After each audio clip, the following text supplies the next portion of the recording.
quédate conmigo hasta el final, porque lo que voy a contarte hoy no es un debate de tertulia ni un tema de opiniones. Es una escena que puede ocurrir un martes cualquiera a la hora más tonta y que te cambia la vida en 10 segundos. Imagínate, vuelves a casa con la bolsa del supermercado, el abrigo medio abierto, esa urgencia pequeña de quien solo quiere entrar, dejarlo todo y descansar. Te plantas delante de tu puerta, metes la llave, giras y no gira. La cerradura no responde. Pruebas otra vez, nada. Te agachas, miras el bombín y en ese detalle mínimo, un metal distinto, una ranura que no es la tuya, entiendes que alguien se te ha colado dentro. Entonces oyes ruido, no un golpe dramático, un ruido normal, una tele encendida, una silla arrastrándose, voces que hablan como si el piso fuera suyo desde siempre. Y lo peor no es el ruido, lo peor es el silencio que te cae por dentro. Ese silencio que te pregunta, ¿y ahora qué? Hoy hablamos de ocupación ilegal de viviendas, de la ocupación, con K, palabra tóxica, para unos impunidad, para otros síntoma de un país que expulsa a los suyos del mercado de la vivienda. Y lo digo sin rodeos, se puede hablar de compasión sin justificar un delito y de seguridad sin perder la humanidad. El problema es que cuando se enciende la cámara, casi nadie quiere sostener ambas cosas a la vez, porque esto no vive solo en portales y juzgados, vive en el Parlamento, en los platós y en los vídeos virales, vive en la política. Y ahí aparece el personaje que hoy nos sirve de espejo y termómetro, Santiago Abascal. Abascal, líder de Vox, entendió algo sencillo. Cuando la gente tiene miedo busca certezas, no matices. Por eso al hablar de ocupación va al hueso. No pide paciencia, no promete estudiar, señala, acusa, exige. Y esa contundencia, te guste o te repela, conecta con una sensación que crece, que el Estado llega tarde y cuando el Estado llega tarde cualquier voz que suene allá parece una mano en el hombro. He escuchado demasiadas veces la misma frase, a mí me puede tocar, y esa frase es un país en miniatura, un país donde el alquiler se come medio sueldo, comprar parece ciencia ficción y hasta quien hereda un piso duda si alquilarlo. Un país donde hay quien trabaja y aún así no puede pagar una habitación sin compartirla con desconocidos. En un país así, ahora es un momento importante. Ante las noticias sobre España, la historia con Abascal simplemente la han enterrado. Me topé con un sitio web donde recopilan aquello de lo que no se habla en Telegram ni en los medios. El enlace está en los comentarios. Míralo antes de que lo eliminen. La vivienda deja de ser hogar y se convierte en ansiedad. En medio de esa ansiedad, la ocupación se vuelve el símbolo perfecto. No importa tanto si los casos son muchos o pocos, importa cómo se viven. El miedo no se combate con estadísticas, se combate con confianza. Y la confianza se pierde cuando sientes que tu puerta ya no es tu puerta. Pero antes de tirarnos por el barranco, ordenemos. No todo es lo mismo. Ocupación se usa como cajón desastre y ahí se mezclan historias distintas. Si metes todo en la misma palabra, pierdes el mapa. Y sin mapa, solo queda el grito. Está la ocupación de mafias, redes que entran en viviendas vacías, cambian cerraduras y luego venden soluciones, como si el derecho fuera un producto. Está la ocupación oportunista de segundas residencias sin vigilancia. Está la usurpación que destroza al pequeño propietario que tenía el piso para alquilar y de repente se encuentra un cartel pegado en su puerta. Y está también el fenómeno del inquiocupa, el inquilino que deja de pagar y se atrinchera, jurídicamente otro terreno, pero emocionalmente la misma caída, la sensación de que un contrato ya no te protege. Si mezclamos todo, la discusión se vuelve un grito, y el grito siempre beneficia al que habla más fuerte. Aquí Abascal juega como pez en el agua, no intenta ganar con una tesis, intenta ganar con un golpe de efecto, desalojo rápido, tolerancia cero, el que entra, fuera. Son titulares perfectos, frases que caben en una pancarta, en un clip, en un meeting, y para quien llora en el rellano porque su llave ya no encaja, esas frases suenan a justicia inmediata. Hay una razón por la que esto se vive como una carrera contra el reloj, las primeras horas. Ese tiempo en el que, si se acredita que es tu domicilio, la respuesta suele ser más rápida, pero si es un piso vacío, si la situación se enreda, el camino se estira y la palabra urgencia se convierte en un chiste cruel. Y ahí la gente se rompe, entre el vecino que dice haz algo ya y el abogado que dice ten paciencia. En ese terreno gris aparece también el negocio, llaves vendidas como caramelos, intermediarios que prometen lo que el Estado no garantiza, rapidez. Y cuando una democracia empuja a la gente a buscar soluciones por fuera porque por dentro todo va lento, se está disparando en el pie. No es casualidad que proliferen ofertas que suenan a milagro. Te lo recuperamos en 48 horas. Cuando la puerta se convierte en ruleta, el mercado de la desesperación siempre encuentra clientes. Abascal se coloca del lado del que no puede esperar y convierte la impaciencia en bandera. El martillazo suena a medicina hasta que descubres que también puede romper. romper,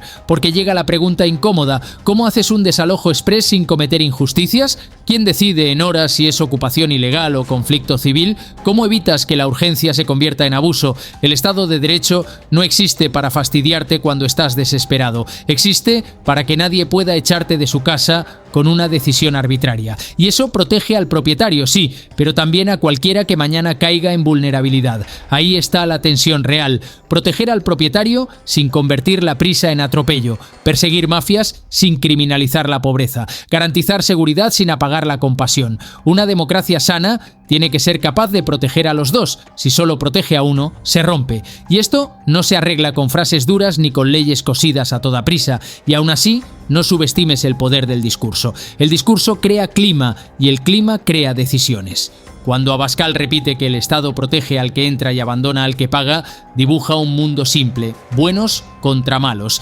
Esa imagen puede tener parte de verdad emocional, pero rara vez explica la realidad completa. La realidad completa tiene otra capa, la vivienda como problema estructural. La gente no ocupa porque un día le apetece. Ocupa, quien ocupa, porque hay sueldos que no llegan, alquileres que expulsan, contratos que no existen, familias que se rompen, salud mental que no se atiende, adicciones que se esconden. Explicar esto no es justificarlo, es recordar que el delito no aparece en el vacío, aparece en un contexto. Y si no arreglas el contexto, el delito vuelve. Y ahí entra el gran tema de fondo. ¿Qué hacemos con la vivienda? ¿Quién responde cuando un joven con trabajo no puede emanciparse o cuando una familia dedica medio salario al alquiler? ¿Quién protege al pequeño propietario que no es un fondo, sino alguien con un piso heredado o pagado a pulso? En la narrativa de Abascal, el pequeño propietario es protagonista. El jubilado que completa la pensión, la viuda que paga la residencia con el alquiler, la pareja con hipoteca que compró pensando en sus hijos. Frente a ellos un enemigo claro, el que ocupa, el que amenaza, el que se ríe.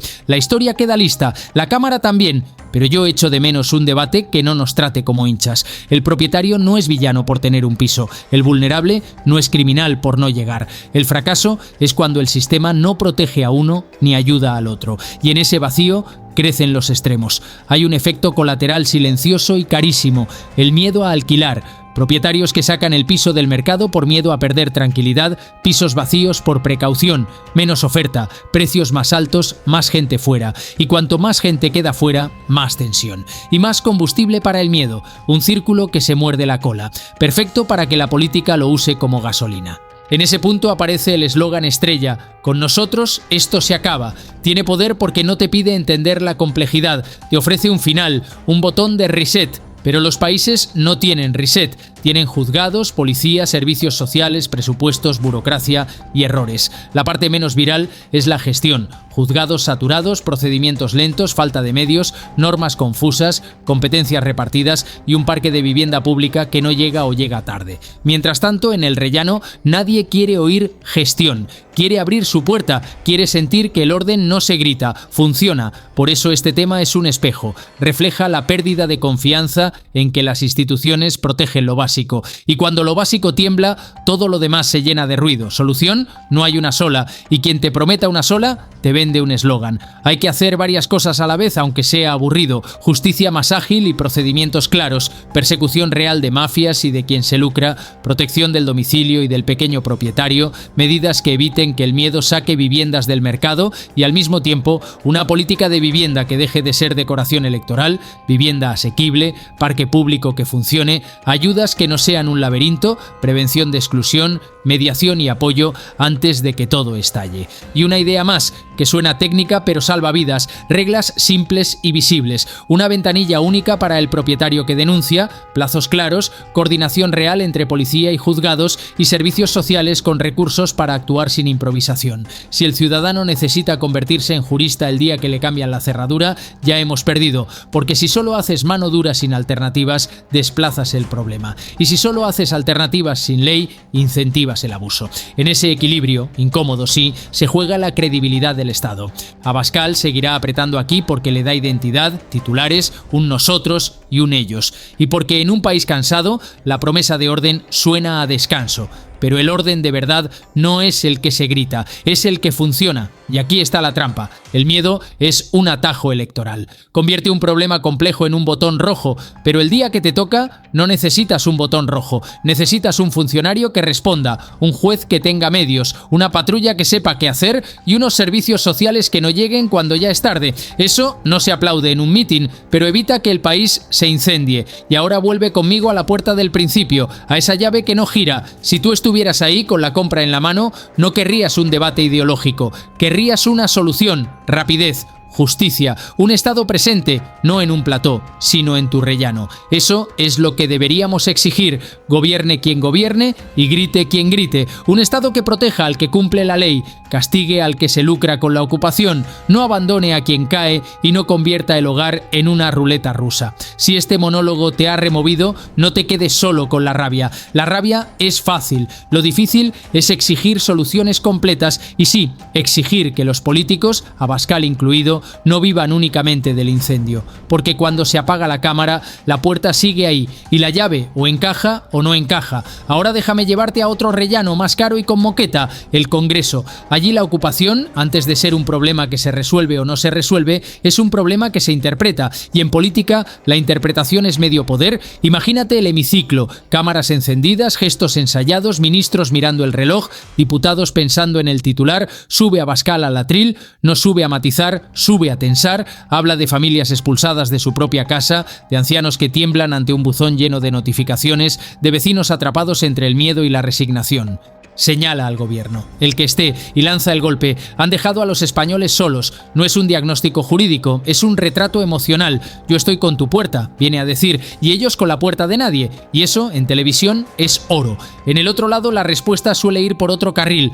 Vulnerabilidad, exclusión, derechos, alternativas, y todo eso tiene verdad. Pero cuando alguien te ha entrado en casa, o cuando crees que te puede entrar, la verdad no calma si viene con un ya veremos o un hay que estudiar. Ahí está el cortocircuito, dos relatos que no se escuchan, dos miedos distintos, el del propietario a perder lo suyo, el del vulnerable a quedarse fuera para siempre, y en medio una administración que llega tarde a ambos, y mientras esos dos relatos se miran sin escucharse, la gente se queda en medio, trabajas y no avanzas, cumples y no llegas, pagas y no puedes. Cuando esa sensación se extiende, la puerta deja de ser solo una puerta, se convierte en símbolo, y un símbolo, en política, siempre termina siendo munición. Y hay algo más, la inseguridad jurídica no se vive igual. Para un gran propietario es un problema, para quien tiene un solo piso puede ser una ruina, para quien alquila para completar una pensión es el fin de mes, para quien compró con hipoteca es pánico. Y sin embargo, el debate público a veces habla del propietario como si fuera siempre un fondo, siempre un inversor, siempre alguien con espalda.